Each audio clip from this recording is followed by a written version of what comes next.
안녕하세요, 시온TV입니다. 28일 일본이 본격적으로 한국을 노린 수출무역관리령 시행에 들어갔습니다.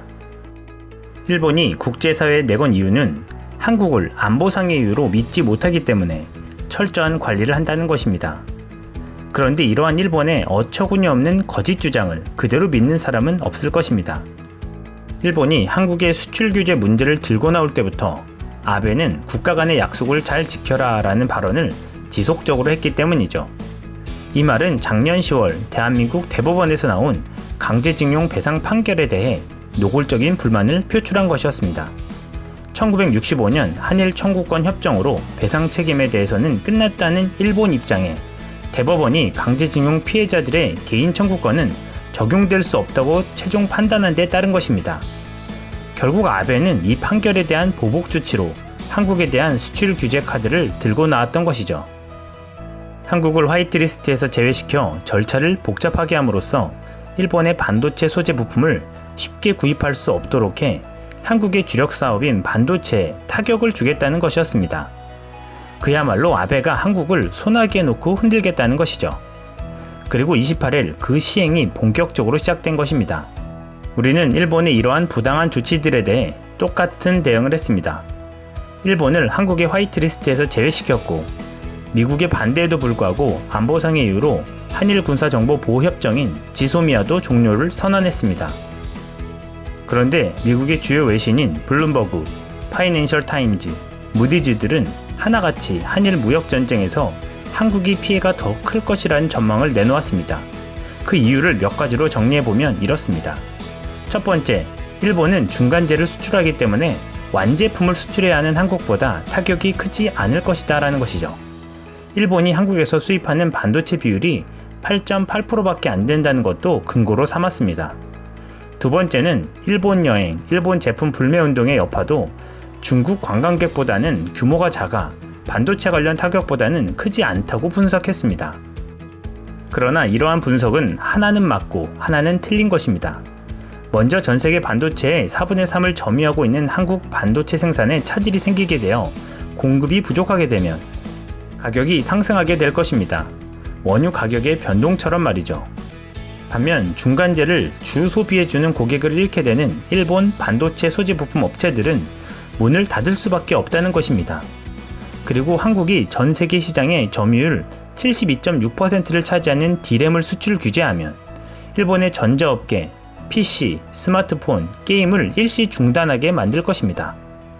일본 제품이나 일본 여행 불매운동은 상호적인 것이 아니기 때문에 우리의 피해는 전혀 없고 일본 지역 경제에 큰 영향을 끼치게 될 뿐입니다.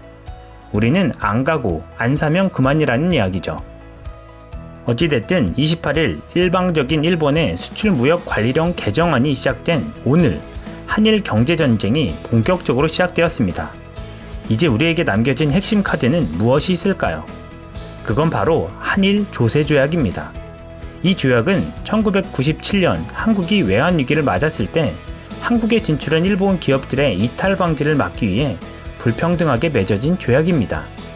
이는 이중과세를 방지하고 제한세율 규정을 두어 한일 간의 국제거래 증진을 위해 만들었던 것인데 지금 일본 정부는 한국 기업과 일본 기업 간의 국제거래를 노골적으로 방해하고 있기에 이 조약의 취지에 어긋나 있는 상황입니다. 이 조약에 따르면 한국에 투자한 외국 기업들 중 국내 기업 지분의 25% 이상을 가진 일본 거주자에게 지급하는 배당에 대해 과세할 경우 배당 총액의 5%를 넘을 수 없다라고 규정되어 있습니다. 국내 배당 소득세율은 최대 46.2%에 달한다고 합니다. 쉽게 예를 들어 드리겠습니다. 한국에 투자한 일본 기업이 25% 이상의 지분을 소유하고 있다고 했을 때 한국에서 벌어들인 배당액이 100억이라고 하면 이 조약에 의하면 이 배당액의 5%인 5억만 세금으로 낸다는 것입니다. 일본 기업에 매우 유리한 조약이죠. 이 조약이 폐기되면 최대 46억 원 정도로 한국에 내야 할 세금이 늘어나게 된다는 것입니다.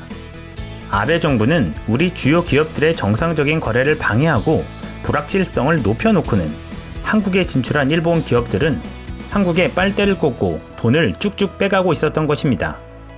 이 조약으로 가장 많은 수혜를 누린 기업이 바로 롯데와 유니클로입니다.